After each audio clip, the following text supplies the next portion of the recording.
I'm your host, Nathaniel, and tonight we're going to talk about the most interesting thing ever, the technology behind life support on Mars. Just kidding, of course.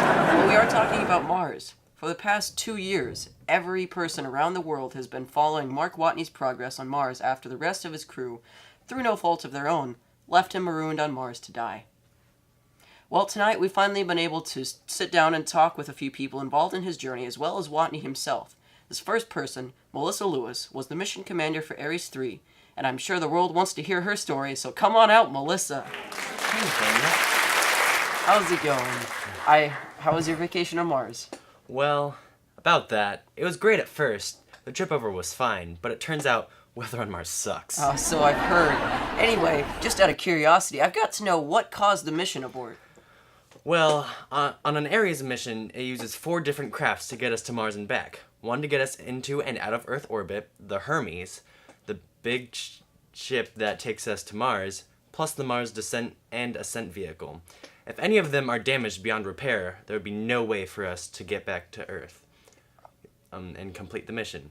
Therefore, when the winds on Mars reach 175 kilometers per hour, enough to tip over the MAV, we had to do a mission abort before we were all stranded on Mars. Wow, I'm sure that must have been a tough call to make. Why was Watney delayed getting to the MAV anyway? Well, Watney was struck by the MAV's communication satellite during his EAV to the MAV. It blew him way off course and punctured his EAV's suit computer, meaning the vital signs it was transmitting to us were all 0.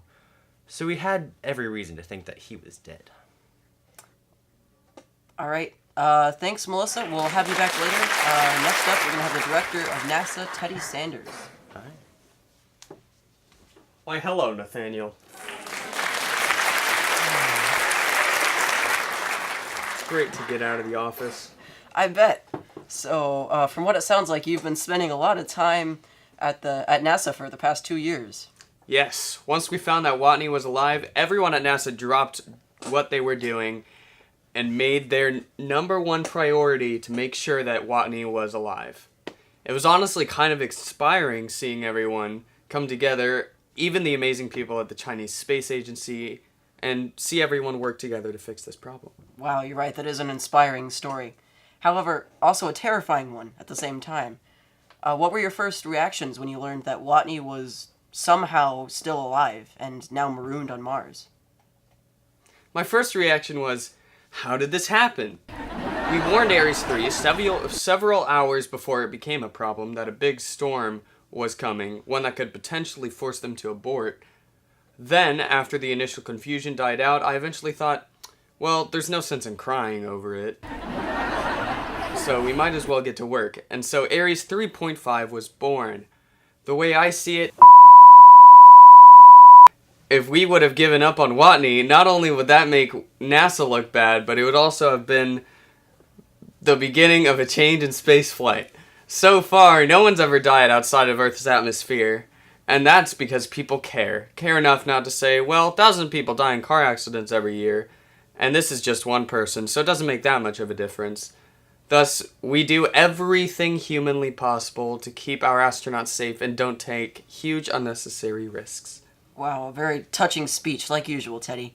All right, we'll have him back later for questions, but for now, it's time to get to the main event. For years, you've watched him on your TV, trying to get home from Mars. Now, after that grueling amount of time, he's here in my studio to share his story. Everybody welcome Mark Watney. Oh. Man, I love getting applauded. Well, I like it too. But let's get down to business. First off, I want to know what made you decide to be an astronaut. And did you regret that decision once you learned that you were marooned on Mars?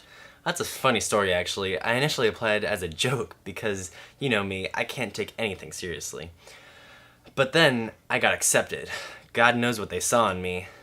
And I had to make a choice. This is really the first time I've sat down and made a serious decision. I decided that life's too short and too precious to waste playing it safe the whole time. I had to take some risks if I wanted to get anything out of it. And so I became a NASA astronaut to set sail for Mars. As for my thoughts after the storm, well, I had a lot of time to think, and I still think I made the right choice, because even if I had died on Mars, I wouldn't have wanted to live a boring life on Earth instead. That choice must have taken a lot of guts, but we're all glad there are people like you who risk it all to improve science.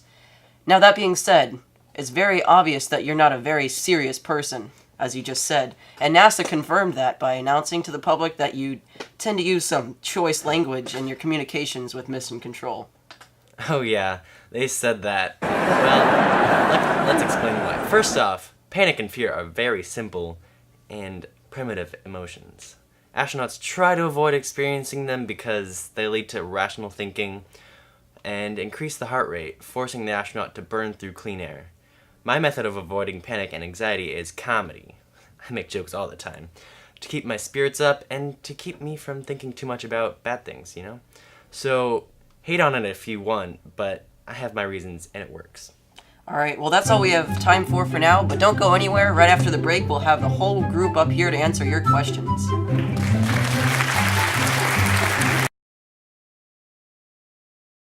Have you or a loved one been injured, diseased, or killed in a NASA rocket? Well, my name is Jonathan Broderick, and I have 14 years experience as a lawyer and graduated top of my class at Yale. I'm Jeremy Gans, and I work at the gas station across the street. We're here to help you. If you trust us, we'll make sure your case is handled the right way, fair and on time. Yeehaw! We're Overstock, so come to Red Planet Hyundai and we'll cut you a deal on our next trusty steed. We got the Martian rovers, we got the Lost in Space rovers, we even got the Curiosity rover. So blast on up and make the short journey of 54.6 million kilometers over to one of our 3 new locations. Red Planet Hyundai North, located in the Cadelia Planitia, South, located in the Schiaparelli crater, or West, located just north of the Foul Chaos. Only at Red Planet Certified Hyundai. When the mornings seem dark, even when the sun is shining, when your bed and the pitch black of your room offer more comfort than a loved one's embrace, when you feel that your soul is tired even in the happiest of moments. If you've struggled with depression before, if you've tried other medications and nothing has happened, try Martianex, an approved antidepressant alternative to most common antidepressants.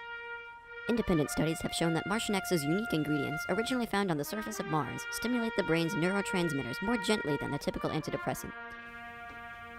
I was cured with Martianex. Several study participants report relief of depression symptoms within as little as 2 weeks. You deserve to feel the sunshine, to feel present in the moment, to have energy, to be yourself again. You deserve an antidepressant alternative when nothing else has worked.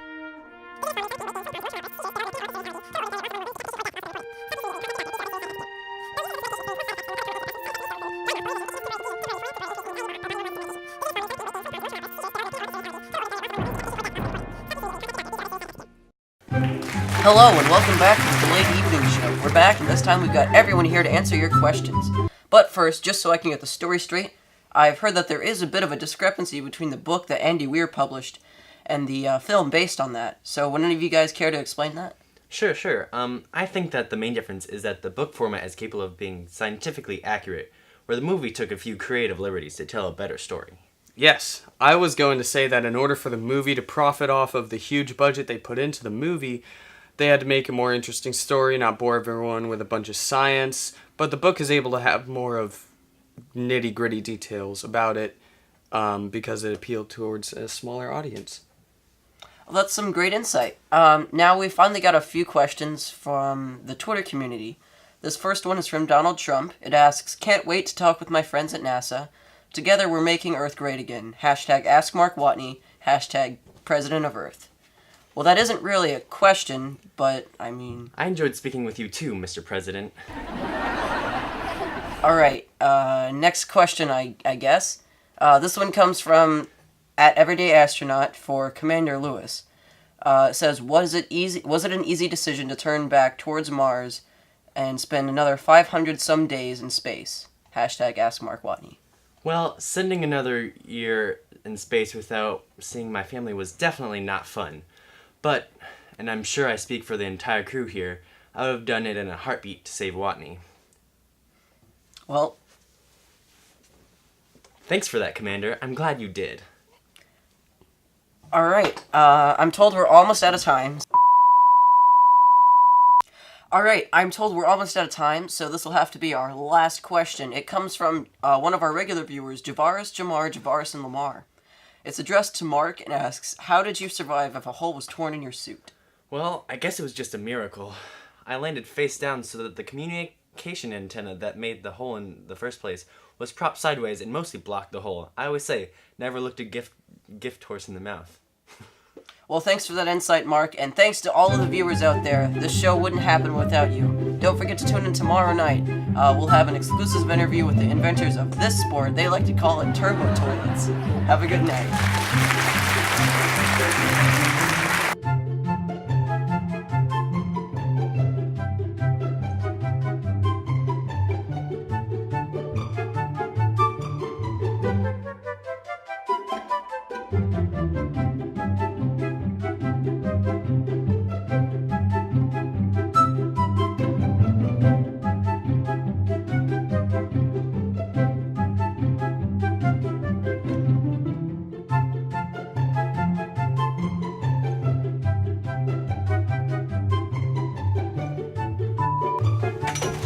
Hi.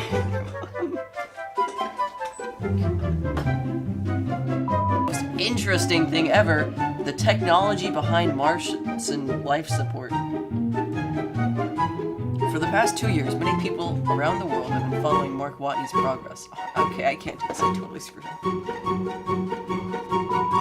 After the rest of his crew left him through no fault of their own, left him to be marooned on Mars to die. This is bad. Well, now we just have some random person farting over the stuff.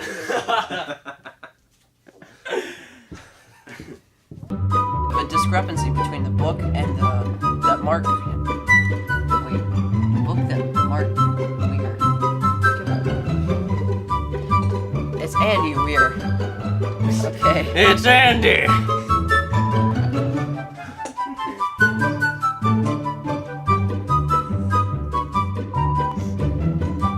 Hello and welcome back to the Delayed Evening Show. We're back and this time we've got everyone here to answer your questions. Now first, Noah's laughing.